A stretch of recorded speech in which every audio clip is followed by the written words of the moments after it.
My name is Johnny Grief. I have an American dad and a San Pedrano mom, and I own Tropicare, the local airline. I was born into a loving, stable family with my mom and my dad and my American grandmother. We lived part of the time, or I lived part of the time in Kentucky and part of the time here. The time that I was in Kentucky, no exaggeration, every Sunday in the school year, I went to Sunday school. My grandmother was part of a really off-center religion called Christian Science. Believed a bunch of weird stuff, like a lady named Mary Baker Eddy was the only one that could tell us what the Bible was about, and she wrote a book called The Concordance. I believe it was just the New Testimony, but it might have been the old one as well. But anyway, they had a Sunday school that I looked forward to as a kid. I learned the Beatitudes, the commandments, the books of the Bible, frontwards and backwards. I don't know why I needed to know them backwards, but I do. And when I wasn't in Kentucky, I was in Belize. I stayed in Kentucky because when my parents moved to Belize when I was about 5, I had already started school. And my dad came back to San Pedro after having met my mom here. He saw the beauty of what it was and what it could be, and he literally stayed. He called home and said, sell my stock, sell my car, sell my house. We're moving to San Pedro. My mother was mortified. She said, John, I spent my whole life trying to get off this island, and now you're bringing me back here to live. So there was a little tension there. One of the other things that happened to me while I was in Kentucky is I was saved by a charismatic full gospel religious group called Maranatha. And I really got deep into that. I was about 17 years old. I was doing my own thing. It was the it was the early 70s. Birth control was abundant. AIDS wasn't out yet, so I was being a teenager and having a good old time. But I knew that there was something wrong with my lifestyle, so I was drawn in by the Maranatha group and lived in the men's staff house. I was the guy that stands on the street corner and says, do you know Jesus? And handed you a little piece of paper that I could see the Americans nodding. Well, after my American grandmother died, I moved to Belize and lived with my mom and dad, and they were both busy with an airline, with a hotel, with another kid, with all the stuff that relatively young couples are busy with. And I was, like I said, it was a stable, loving relationship, but I was left pretty much on my own. And believe it or not, San Pedro in the 80s was still San Pedro. There were drugs, there was illicit sex, there was pretty much anything you wanted you could get. And I started backsliding. I backslid very far and very fast. When I was about 19, I had the idea I had studied aerospace engineering in school, but I quit because it had nothing to do with airplanes. I wanted to be involved with airplanes. And there was no air service to San Pedro. You had to charter a plane. There were no airplanes based here, so I saw a gap. My parents, being incredibly supporting people that they were, loaned me money, and my dad was a former Air Force pilot, loaned me his expertise, and we started Tropicare. This set me apart from the regular crowd. It made me something special to the locals, something special to the tourists, and it made my sexual sin even easier. I was never tempted by alcohol, I was never tempted by drugs, I was never tempted by crime, by thievery, but sexual sin tempted me, and it tempted me hard, and I gave in 100%. The more prosperous Tropic became, the more prosperous I became, the easier it got for me to get women.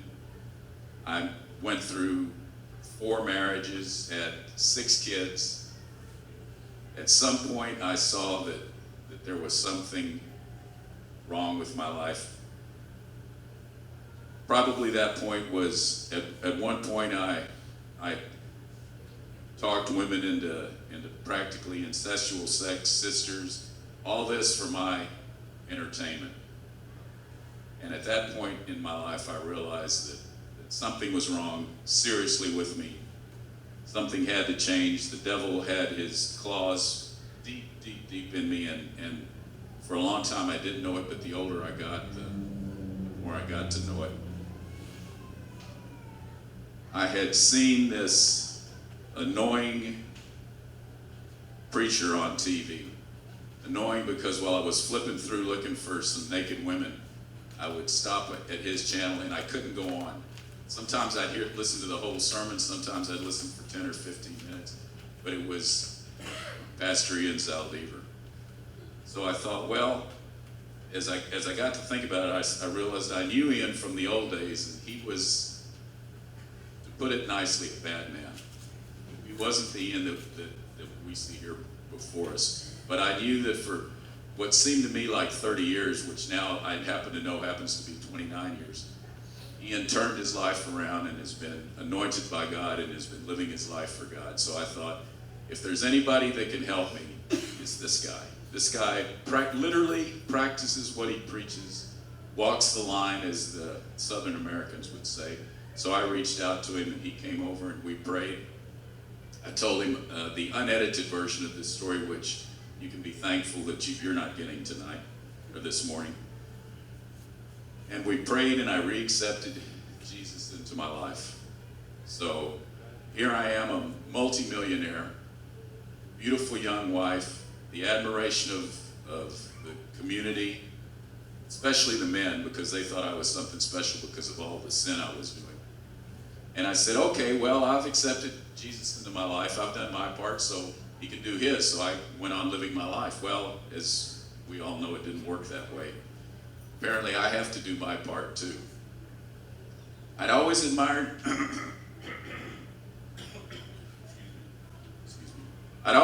King David. And I thought, here's a loophole in this whole God Christianity thing. King David had a personal one-to-one relationship with God. I mean, they hung out. And King David did some terrible stuff. As you all know, he fell in love with Bathsheba, who was the wife of one of his strongest, maybe his best friend. He got her pregnant. He killed her husband, his own best friend, to hide his sin. I don't know who he thought he was hiding it from, because surely God knew what it was. But I thought, he asked God to forgive him, and God forgave him. So I thought, okay, that's the catch. I can live my sinful life, and I can forgive, and I can ask for forgiveness along the way, and I can kind of settle the score, which essentially is true. But what the people that tell you the story of King David often fail to tell you is that he had to live with the consequences of his sin. God brought the sword into his life. 2 of his sons died by the sword. Can you imagine? The price for his adultery and murder was losing 2 of his sons. What a cruel and awful price to have to pay. And I didn't want to have to pay that price. About that time, this is about a month or 2 months after Ian came and spoke to me, I was diagnosed with a very, very debilitating, non-deadly, but very debilitating disease. And worrying about this disease taking my life over was way, way worse than the disease. And the more I thought about the disease, the more relief I needed, and I found this relief once again in the arms of women. And this went on for weeks, if not months, and I kept getting more worried and more worried and more worried until finally I became completely dysfunctional. I couldn't get out of the house. I couldn't get out of bed. I couldn't go to work. This is actually my 10th wedding anniversary. My wife and I have been together 10 years today. She's a wonderful woman. She's the woman that God wanted me to be with. I have absolutely no doubt about that. There are some challenges to the relationship because it's never a smooth, unrocky, unbending path. She's Muslim and she's relatively devout. So that's a little something I have to work on, and I'd like you all to, if you can remember, to put her in your prayers. Her name is Pat. I don't remember because I was so sick, but either Pat or I called Pastor Ian, and he came to my house. And boy, did he come to my house every night for months and months and months. Most of the time, I couldn't come to church. I couldn't go to work. I couldn't do anything, but Brother Ian was there pouring out God's blessings, pouring out God's message, pouring out God's glory on me. And every day I got a little better. Maybe every week maybe every month I got a little better, but I slowly got better. was able to start coming to church and start coming to work, I felt, at some point, I felt compelled to be baptized in water, which happened right here on this stage about 3 or 4 months ago. God, thankfully, was compelled to baptize me in the Holy Spirit. That was quite an experience. It happened right here. I came out speaking in tongues. Actually, 2 words, Arabashundai.